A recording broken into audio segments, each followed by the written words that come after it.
Students, how are you? कैसे हैं आप? मैं सुनीता पवार आज आपको क्लास 9 की हिंदी भाग 1 जो कृतिका सहायक वचन है और इसका पार्ट 1 है इस जल प्रलय में, यानी कि इस जल प्रलय यानी कि बाढ़ के बारे में इसके अंदर बताया गया है और इसके लेखक हैं फणीश्वर नाथ रेणु। इन्होंने इसमें बताया गया है कि किस प्रकार से जब जल प्रलय आती है तो कैसे हम उसका सामना करते हैं। तो इस पाठ के जरिए ये सारी बातें बताई गई हैं।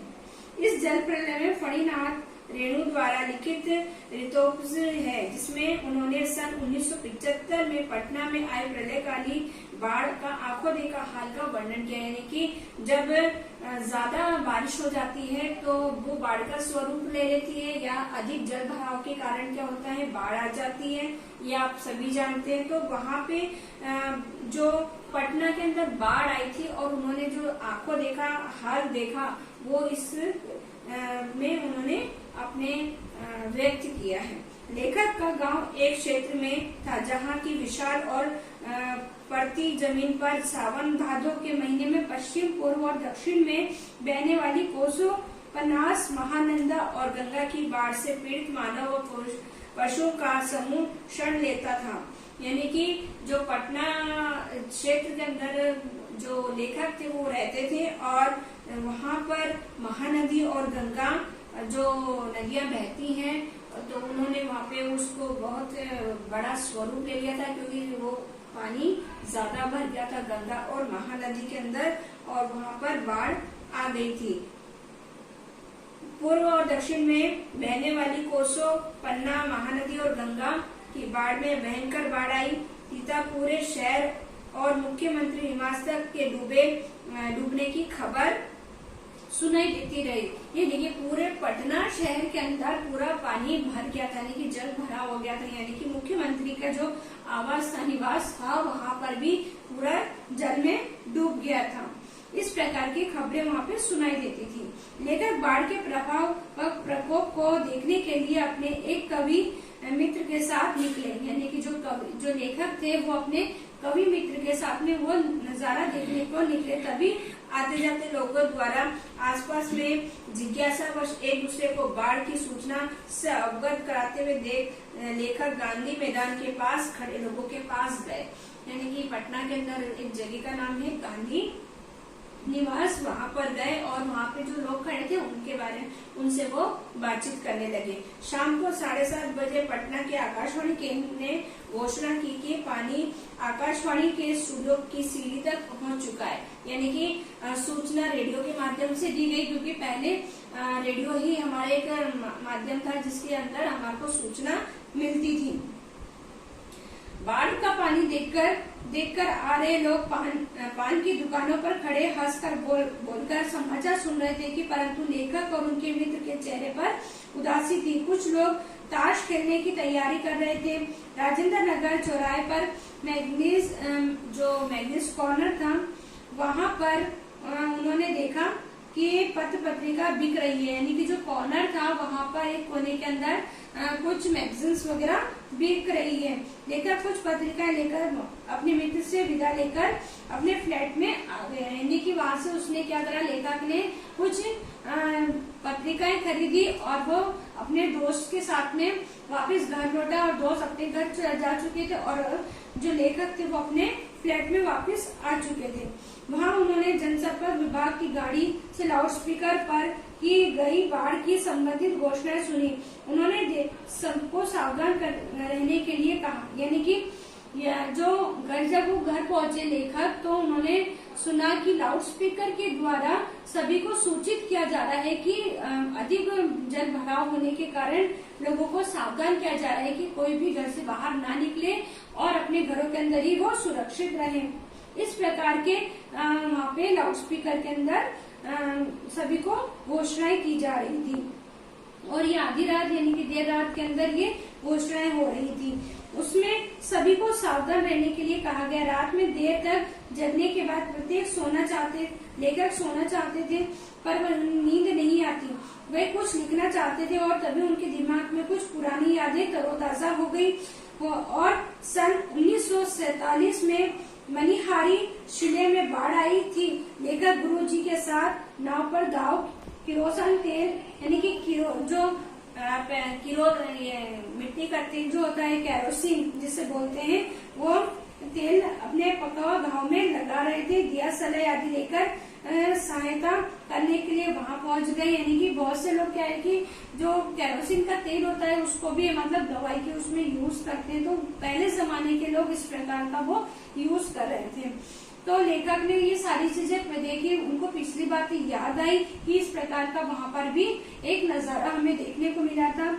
इसके बाद 1949 में महानदी में भी बाढ़ का कहर बरपाया था। लेखक वापसी थाना के गांव एक में बीमारों को नाव चढ़ाकर कैंप में ले जा रहे थे। यानी कि उन्होंने ये दूसरा नजारा देखा था कि पहले तो उन्होंने देखा था कि किस प्रकार से जो मनिहारी शिलेग में बाढ़ आई थी तो उन्होंने लोगों की किस प्रकार से सहायता की थी, और उसके बाद में फिर 1949 के अंदर महानदी के अंदर जब कहर बरसाया था तो लोगों की उन्होंने किस प्रकार से मदद करी थी। बीमार लोगों को कैंप लगाए थे और उनकी सहायता करी थी। तभी एक बीमार के साथ उनका कुत्ता भी नाव पर चढ़ गया था। यानी कि एक बीमार व्यक्ति था और उनके साथ में एक कुत्ता भी था, वो उस नाव के अंदर चढ़ गया था। तब लेखक ने अपने साथियों के साथ एक टीले के पास पहुंचे तो वह एक ऊंची स्टेशन बनाकर बलवाही का नाच हो रहा था। लोग मछली भूनकर खा रहे थे।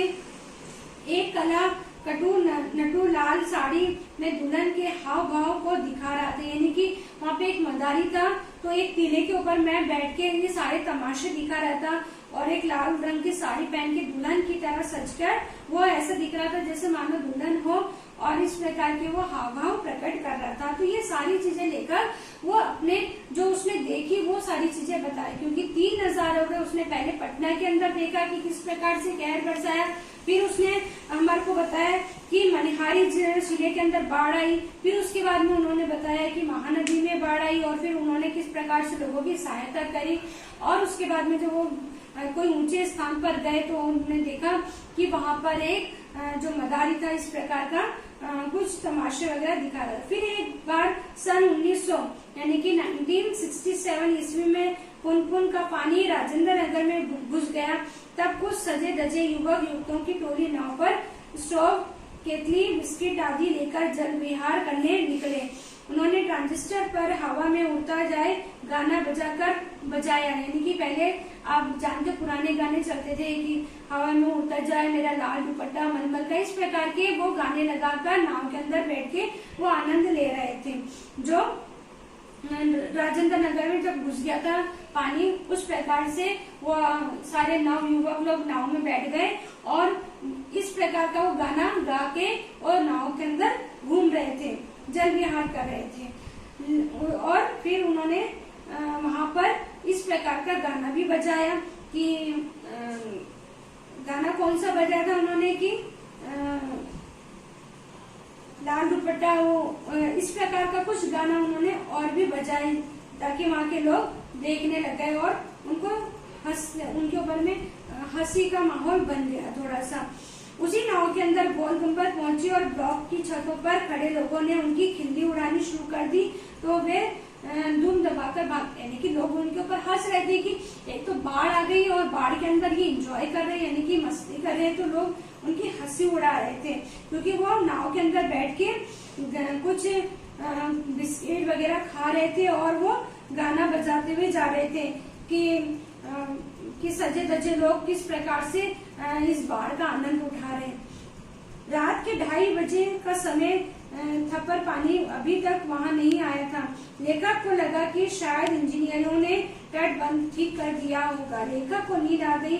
सुबह 5:30 बजे जब लोगों ने उन्हें जगाया तो लेखक ने देखा कि सभी जगह जगे हुए थे और पानी मोहल्ले में दस्तक दे चुका था।